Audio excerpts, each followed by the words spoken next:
সকালবেলা ঘুম থেকে উঠে যদি এত সুন্দর গোলাপ চোখের সামনে দেখা যায় কেমন লাগে বলুন তো। দেখুন কি সুন্দর লাগছে। আর সব থেকে বড় কথা, একসঙ্গে 4টে গোলাপ ফুটেছে একসঙ্গে, অপূর্ব। আর এই গাছটা খুব সুন্দর হয়েছে, তেমনি পাতাগুলো মানে একদম চকচকে পাতা, এত সুন্দর পাতাগুলো। এখানে গেঁদা, আর এই ফুলটা দেখুন কি সুন্দর লাগছে। আর আজকে এই স্ট্রবেরিটা তুলে নেব ছেলের জন্য। ছেলে খালি বলে, মা স্ট্রবেরি লাগালে না। এই যে দেখতেই এত সুন্দর, সুন্দর একটা গন্ধ বেরোচ্ছে জানেন, ছেলেকে দিলে হ্যাপি হয়ে যাবে। শুভ সকাল বন্ধুরা, আমি রাখি, আমি আমার মতো আর একটি ব্লগ নিয়ে হাজির হয়ে গেছি। সকালবেলা ঘুম থেকে উঠেই একদম প্রথম যে কাজটা করি সেটা হচ্ছে বাগানে চলে আসা। তারপর একটুখানি বাজার দিলাম, সানমের পর থেকে বাজারও নেওয়া হয়ে গেছে। এই আর কি, এখনও ওষুধ খাওয়া হয়নি। গতকালও প্রেশারের ওষুধ খেতে ভুলে গেছি, সন্ধ্যের পর থেকে ঘাড়টা ব্যথা করছে। তারপর তখনও ভাবলাম যে প্রেশারের ওষুধটা খেয়ে নিই, আবারও ভুলে গেছি।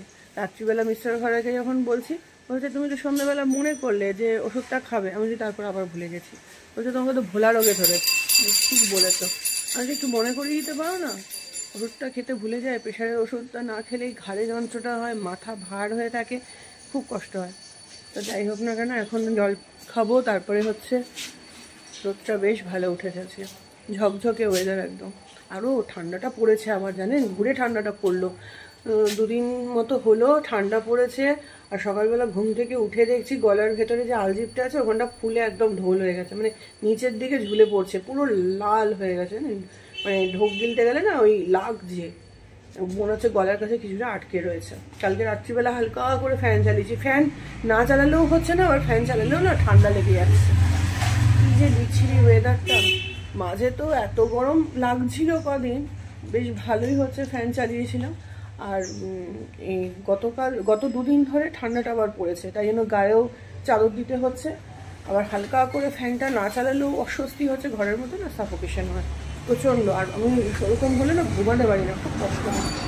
এই আর কি। আর আজকে হচ্ছে কী বার? আজকে সোমবার 10 তারিখ। আপনাদের সঙ্গে অনেকদিন পর কথা হলো। ওই বলছিলাম না ছেলের পরীক্ষা, গুনে আর হচ্ছে 8 দিন না 7 দিন, 1 সপ্তাহ বাকি ছেলের মাধ্যমিক পরীক্ষা শুরু হবে। এমনি তো ওয়েস্ট বেঙ্গল বোর্ডের মাধ্যমিক পরীক্ষা মানে আজ থেকে শুরু হলো, ঠিক বলছি মনে হয়। তাই আমার হাজব্যান্ড বলছিল ওয়েস্ট বেঙ্গল বোর্ডের খোঁজটা না ঠিক মতো রাখা হয় না। আর ওদের তো হচ্ছে আইসিএসসি বোর্ড, ওদের তো হচ্ছে এই 18 তারিখ থেকে শুরু। এই চলুন আগে জল খাই, ওষুধপত্র খাই। ওষুধ খাওয়ার আগে 1 কাপ চা খেতে হবে, চা খেয়ে তারপরে প্রেশার ওষুধটা খেতে হবে। তার আগে তো থাইরয়েডের ওষুধ আছে বাবা। ধুয়ে দিই, পুরো মাটি লেগে রয়েছে। হ্যাঁ এখন খাবি না, ও পরে। স্নান টান সেরে চলে এসেছি বন্ধুরা। স্নান টান শুধু না, পুজো দেওয়া হয়ে গেছে, তার আগে ঘর ঝাড় দেওয়া, ঘর মোছা সমস্ত হয়ে গেছে। কিন্তু এখনো আমার প্রেশারের ওষুধটা খাওয়া হয়নি, কারণ আমার এখনো চা খাওয়া হয়নি। চা বিস্কুট যে খেয়ে মানে প্রেশার ওষুধটা খাবো সেটা হয়নি। থাইরয়েডের ওষুধ খাওয়া হয়েছে, জল খেয়েছি, বাদাম খেয়েছি, সব খেয়েছি, কিন্তু প্রেশার ওষুধটা খেতে হবে। আর এর মধ্যে হচ্ছে মিস্টার ঘরাইও বেরিয়ে গেছেন, ওনার পেশেন্ট আছে সকাল সকাল একটা, উনি বেরিয়ে গেলেন। বললেন যে আমি এসে টিফিনটা করবো, মানে ব্রেকফাস্টটা, আর সঙ্গে একটুখানি ওই মাছ বাজার সেটাও করে নিয়ে আসবে। আর কি বলুন তো, ওই বলছিলাম না যে কি বলে ঘর ঝাড় দেওয়া, ঘর মোছা, হ্যাঁ সেগুলো শুরু করেছি। দিন 2 হলো আমি নিজের কাজ, মানে বাসন মাজা ইভেন সব নিজেই করছি। কারণ কি বলুন তো, আমার যে কাজে হেল্প করতো তাকে হচ্ছে টাটা বাই বাই করে দিয়েছি, ছুটি করে দিয়েছি। নিজের কাজটা আমি এখন নিজেই করব আপাতত, যতক্ষণ না আমি নতুন লোকের সন্ধান পাবো। কি বলুন তো, একটু সমস্যা হচ্ছিল। কেন কি মানে কতটা সমস্যা সেটা অতটা আমি ডিটেলসে বলবো না, বলতেও চাই না। যাদের বাড়িতে হেল্পিং হ্যান্ড রয়েছে তারা মোটামুটি একটু আন্দাজ করতে পারেন। তো আমারও একটু সমস্যা হচ্ছিল, আর আমার মনে হলো যে মানসিক শান্তিটা আগে। এই কাজকর্ম করতে তো কষ্ট হবেই, যেহেতু অভ্যাস নেই, তারপরে আমার শারীরিক কিছু সমস্যা রয়েছে। কিন্তু সেটা মানে তা সত্ত্বেও আমি হচ্ছে এটাকেই চুজ করলাম যে না, আগে মানসিক শান্তি, তারপরে সব কিছু। ও আমার বাড়িতে কাজ করে 3 বছর, তার বেশি, মানে যে করতো 3 বছরের বেশি কাজ করতো এবং অনেক দিনের পরিচয়। কিন্তু তাহলেও কি বলুন তো, মানে যখন অনেক দিন হয়ে যায় না মানুষ, তখন কি বলবো আর কি, যাকে বাদ দিন, ওই সমস্ত আর কথা বলছি না। আগে চা খাই, একটু চা বিস্কুট খেয়ে আগে পেটে হচ্ছে কি বলে প্রেশার ওষুধটা দিই। এখন হচ্ছে গরম লাগতে শুরু করে দিয়েছে, জানেন, এত কাজবাজ করেছি তো এখন হচ্ছে গরম লাগছে। তারপরে হচ্ছে ব্রেকফাস্ট তৈরি করব, বেজে গেছে 9:30। ব্রেকফাস্টে আবার ভাবছি একটু রুটি আর তরকারি করব। এখানে আমার আলু কুমড়ো কাটা হয়ে গেছে এই তরকারির জন্য। আর এই দেখুন কুমড়োটা আমার হাজবেন্ডের এক বন্ধু তাদের বাড়ির গাছে হয়েছে, দিয়েছে বিশাল বড় কুমড়ো, 8 কিলো না ক কিলোর কুমড়ো হয়েছে, তো দিয়েছে, খুব সুন্দর কুমড়োটা।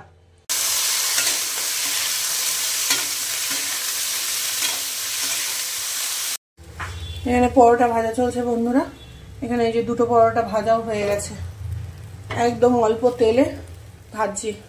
নিচের ঘরেকে বললাম, উনি চলে এসছেন বাজার করে, পেশেন্ট করে চলে এসছেন, আবার বেরোবেন টিফিনটা খেয়ে। বললাম যে ছেলে এরকম বায়না করছে, কি করি, বলছে একদম অল্প তেলে ভেজে দাও। ঠিক আছে, তাই করছি, এই আর কি।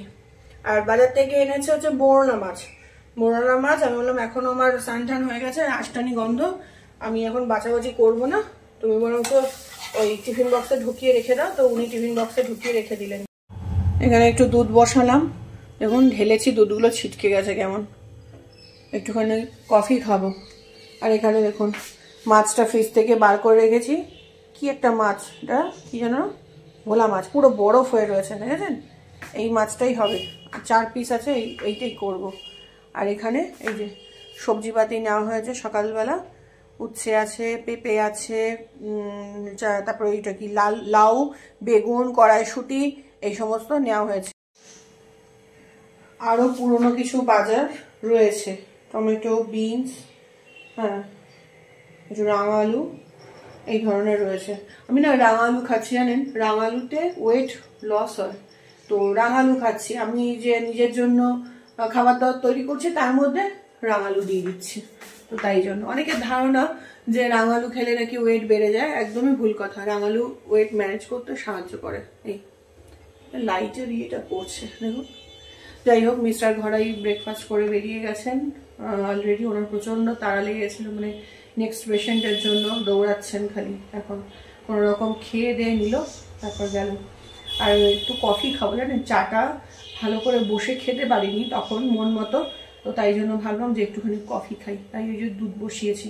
ঘাড়টা প্রচণ্ড ব্যথা হচ্ছে, বললাম না কালকে প্রেশার ওষুধটা খাইনি, মাঝে মাঝে এই প্রেশারের ওষুধটা না ভুলে যাচ্ছি। প্রচণ্ড ঘাড়টাও ব্যথা করছে, মাথাটাও ভার হয়ে রয়েছে। একটুখানি কড়া করে কফি না খেলে না হবে না।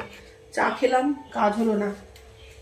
তারপরে যখন মানে মাথাটা ধরবে চরম পর্যায়ে, মাইগ্রেন লেভেলে চলে যাবে, তখন তো চা কফিতে কিছুতেই যাবে না, তখন আবার এই মাইগ্রেনের ব্যথার ওষুধ খেতে হবে। আর ব্যথার ওষুধ মানে যে কোনো পেন কিলার, সে প্যারাসিটামল হোক বা যা কিছু, সেগুলো হচ্ছে ওয়েট বাড়ায়, ওটা আমি জানতাম না। আর আমি তো মুড়ির মতো একটা সময় হচ্ছে এই ব্যথার ওষুধ খেয়েছি মাইগ্রেনের যন্ত্রণার জন্য, মানে একদিনে 2টো পর্যন্ত খেয়েছি, তাতেও হচ্ছে কমছে না। কি যে করতাম, তারপর লাস্ট পর্যন্ত ওই কলের তলায় হচ্ছে মাথা দিয়ে বসে থাকতাম, জানেন, মাথায় খালি জল দিতাম। শরীর যে কি খারাপ করতো কি বলবো, বলে বোঝাতে পারবো না। তাতেও যে রিলিফ পেতাম তা না, তখন না পারতাম ঘুমাতে, হ্যাঁ না হচ্ছে, মানে কিছুই ভালো লাগতো না। অনেকে কি করে যে লাইট সহ্য করতে পারে না, তারপরে হচ্ছে ঘুমিয়ে পড়তে চায়, আমার ঘুমটাও আসতো না। এখন না বলতে নেই, মানে অনেক ভালো আছি, মানে মাথা যন্ত্রণাটা যেটা আমার মাইগ্রেনের সমস্যা, সেটা না অনেকটা কমেছে, অনেকটা। বহুদিন আমাকে পেন কিলারটা নিতে হয়নি, তো সেটাই ভালো বরঞ্চ। কারণ পেন কিলার খেলে ওয়েট বাড়ে, সেটা তো আমি জানতাম না। আর ওই যে পা ভেঙেছে তখন তো প্রচুর পেন কিলার খেতে হয়েছে, হ্যাঁ সেই সময়ের জন্য মনে হয় তারপর থেকে ওয়েটটা এমনি বসা। তারপর প্রচুর পেন কিলার খেতে হয়েছে, অ্যান্টিবায়োটিক খেতে হয়েছে, অ্যান্টিবায়োটিকেও নাকি বাড়ে শুনেছি, মানে জানতে পারলাম রিসেন্টলি। তো সেইগুলো খাওয়ার পরেই মনে হয় আরও আমার ওয়েটটা বেড়েছে। তো তবে হ্যাঁ, একটা খুশির খবর, সেটা হচ্ছে আমার 5 কেজি মতো ওয়েট কমেছে। তাও হয়তো আপনারা এখনো বুঝবেন না, বোঝা যাচ্ছে না হয়তো, আর হলেও হালকা হালকা আরো কমাতে চাই, আরো আমি কমাতে চাই। আর এই ওয়েটটা আমার 1.5 মাসে কমেছে কিন্তু একদম। চলুন কফিটা বানাই। এই যে 1 কাপ কফি নিয়ে চলে এসেছি। কালারটা দেখেই বোঝা যাচ্ছে যে কতটা কড়া। আর ব্ল্যাক কফি না, দুধ দিয়েই খাই। আর চিনিটা নেওয়াটা ঠিক না, তবু একদম সামান্য নামমাত্র, এখন এই 3টে আঙুলের মধ্যে যেটুকু ওঠে তো সেইটুকুই নিচ্ছি, ওটা একদম এখনো ছাড়তে পারিনি। আর আপনাদের বলছিলাম ওয়েট লসের কথা, আমি কিন্তু এলোপাথারি নিজে হচ্ছে ডায়েট করছি ওই রকম না, আমি কিন্তু ব্যালেন্স ডায়েট করছি এবং ডায়েটিশিয়ানের সঙ্গে কনসাল্ট করে তবে করছি। কারণ আমি নিজে যখন হচ্ছে ডায়েট করেছি একটা সময়, তো আমি 5 কিলো কমালে আমি দেখেছি আবার নর্মালে ফিরলে সেটা আমার আবার ডবল হয়ে গেছে। তো এইবারে এর আগেও প্রচুর ডায়েটিশিয়ান আমি দেখিয়েছি, তাদের সঙ্গে মানে কনসাল্ট করেছি, কিন্তু লাভ হয়নি। এখন যার সঙ্গে মানে আছি, আমি যার ডায়েটে রয়েছি, মানে রীতিমতো আমাকে এভরিডে গাইড করছে, এভরিডে। আর শুধু তাই না, আমি কি খাচ্ছি কি খাচ্ছি না, মানে উনি যে মিলগুলো বলছেন আমাকে পিকচার পর্যন্ত পাঠাতে হয়। তো এই অবস্থাতেই রয়েছি। তো অনেকে হয়তো ভাববেন যে আমি হয়তো এলোপাথারি করছি বা কিছু, না সেরকম না। আমি যদি রেজাল্ট পাই, হ্যাঁ রেজাল্ট তো অবশ্যই পাচ্ছি। আমার যদি ওয়েটটা ওখানেই স্টে করে, সব কিছু মিলিয়ে যদি আমি একটা ভালো রেজাল্ট পাই, অবশ্যই আপনাদেরকে ওই ডায়েটিশিয়ানের নাম্বার আমি দেব। বাট এখনই আমি দেব না, এখনই দেব না, আমি আগে নিজে স্যাটিসফাই হই তারপরে। তবে এটা তো বলবো, হ্যাঁ আমার প্রথম দিকে কষ্ট হচ্ছিল, খুব কষ্ট হচ্ছিল, তবে আমি সব খেয়েছি, সব খাচ্ছি, আমার ডায়েটে সব রয়েছে। আমার ডায়েটে কি নেই বলুন তো, আমার ডায়েটে সব রয়েছে। আমার ভাত আছে, রুটি আছে, সবজি আছে, পনির আছে, মানে এভরিথিং রয়েছে, মানে তেলও রয়েছে, সব কিছু রয়েছে। তেল ঝাল মশলা ছেড়ে শুধুমাত্র সেদ্ধ সেদ্ধ খাবার খেয়ে যে ডায়েট না, সব কিছু খাই, সব কিছু, কিন্তু সেটা কোয়ান্টিটিটা বলে দেয়। আর একই ডায়েট চার্টে না, একই ডায়েট চার্টে থাকলে ওয়েট কমে না। ও মা, তুমি ছাদে গেলে না, কথা শুনলে, মামার কথা শুনলে? মামা বারণ করলো, ছাদে গিয়ে শুলে পুরো গাটা ধুলো হয়ে যায় সাদা সাদা। তুমি কথা বোঝো? সিঁড়ির কাছে যাচ্ছে, গিয়ে দাঁড়াচ্ছে, তাকাচ্ছে, আমি বলছি ছাদে যাস না, আবার ঘুরে এসে এখানে শুয়ে পড়ছে। 2বার করে গেল, কিন্তু খুব কথা বোঝে আমার শিরোটা, জানেন? ও মানে মানুষ হতে খালি বাকি ছিল মনে হয়, এত বোঝে, এত শোনে কথা, কি বলবো। যাই হোক না কেন, এখন ঘড়ির কাটা এই যে 12টার ঘরে। রান্না বসালাম, এরপরে বসালে দেরি হয়ে যাবে। এই গ্যাস জ্বালিয়েছি, মাছ ভাজাভাজি করব, আর কি বলে একটুখানি একটা তরকারি করব। কি করবো সেটাই ভাবছি একটুখানি পেঁপে, কুমড়ো, তারপরে হচ্ছে বেগুন, কড়াইশুঁটি, মানে সবকিছু মিশিয়ে ঠিশিয়ে একটা তরকারি ওই করব। আর হচ্ছে ডাল রয়েছে, ডাল আর করবো না আজকে। রাত্রিবেলা না, ওই বলছিলাম না আমাদের খুব এক কাছের মানুষ, আত্মীয়, তো উনি চলে গেছেন। তো গতকাল শ্রাদ্ধ ছিল না, রাত্রিবেলা গিয়ে আমি দেখা করে এসেছি, আমি আমার বোন গিয়ে দেখা করে এসেছি।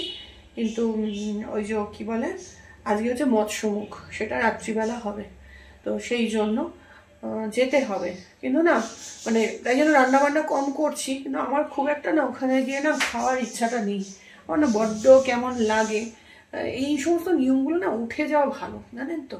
আমার না ঠিক ভালো লাগে না। আমি মানে নিজেদের লোক বলে আমি মানে যেতে হবে, কিন্তু অন্য কোথাও থেকে নেমন্তন্ন আসলে না, এই যে কেউ মারা গেছে তার জন্য হচ্ছে এরকম এই নিয়মগুলো না ঠিক মানতে পারি না, তাই জন্য আমি যাইও না। আজকে এত বড় একটা কড়াই নিয়েছি, এই কড়াইটা না মাজতে সুবিধা হয়, ওই জন্য নেওয়া। মাছের ঝোল হয়ে গেছে, এখন তরকারি চলছে। সবকিছু মিলিয়ে মিশিয়ে একটা হাবিজাবি জবরজম তরকারি। একটু বড়ি দিলে ভালো হতো, পরে দেখছি কি করি, বড়ি দেবো কি দেবো না সেটাই ভাবছি। বড়ি তো আবার তরকারিটা আমার ভালো লাগে না, কিন্তু সেদিনকে একটা বড়ি এনেছে এত সুন্দর। আর এখানে এই যে ভাত বসিয়ে দিয়েছি, আর এই পাশে দেখুন বাসন রাখছি না জমিয়ে, এগুলো সব মানে বাসন কি বলে, মাজা বাসন। বেসিন সবসময় পরিষ্কার রাখার চেষ্টা করছি, কেন এক গাদা বাসন হয়ে গেলে মুশকিল। যা হচ্ছে হচ্ছে এখানে পড়ছে, সঙ্গে সঙ্গে মেজে গামলায় তুলে দিচ্ছি, আবার হচ্ছে গামলা থেকে ওই জলটা একটু ঝরে গেলে আবার হচ্ছে গুছিয়ে রেখে দিচ্ছি, তাতে অনেকটা সুবিধা হবে। এই তো এই তরকারিটা হচ্ছে আরেকটু ভাবছি উচ্ছে ভাজা করব, দেখি এইটুকু কখন শেষ করতে পারি। বাবা বাবা চিৎকার, কি চিৎকার! ঢুকতে দে বাবাকে, কি করছে? বেরোস না মামা, বেরোবে না কিন্তু।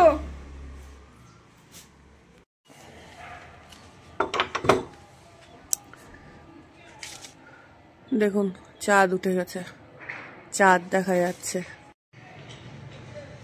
একটুখানি এই ছাদে এলাম, বিকেল 5টা বাজে। মিস্টার ঘরাই খানিক আগে বেরিয়ে গেলেন 4:30 নাগাদ। নিচের উঠোনে ঘুরছিলাম, একটু গাছগুলোতে জল দিলাম। সকালবেলা ছাদে আসা হয়নি, উনি গাছগুলোতে ঠিকঠাক জল দিলেন কিনা সেগুলো একটু তদারকি করতে হবে না। নিজের বাগান অন্যের হাতে ছেড়ে দিতে ভরসা পাই না, বুঝলেন? যতই হোক, বাড়ির লোক হোক, যেই হোক না কেন, পুরোপুরি ভরসা পাই না। একটুখানি ছাদে ঘোরাঘুরি করব। এখন বিকেলটা বোঝা যায়। দুপুরবেলা একটু শুয়েছিলাম, একটুখানিকের জন্যই শুয়েছি, কিন্তু চোখ মানে ঘুম নেই, বুঝলেন? ঘুমাতে পারলাম না, একটু গড়াগড়ি করলাম। আর মিস্টার ঘরাই তো খেয়ে দিয়ে উঠে 45 মিনিট মতো পিঠটা ফেললো, তারপরেই আবার বেরিয়ে গেল। কত পাখি কিচির মিচির করছে, এই গাছটাতে বসে। উড়ে গিয়ে আবার ওদের ছাদে বসলো, এই দেখুন। আবার এই গাছে এসে বসলো। আমাদের বাড়িতে যখন আম গাছ ছিল ওরা আসতো, গাছটা কেটে দেওয়ার পর খুব আফসোস হতো, তবে এই বাড়ির আম গাছটাতে এসে বসে, ভালো লাগে। এই দেখুন ক্যাচর ব্যাচর ক্যাচর ম্যাচর করেই যাচ্ছে। কি পাখি বলে কে জানে? হাড়ি চাচা জানেন আপনারা? ব্রাউন কালারের দেখতে হয়, কি জানি, মনে হয় হাড়ি চাচা, খুব একটা ভালো জানি না। আর কোকিল তো ডেকেই যাচ্ছে, গতকাল আরো ডাকছিল কোকিল।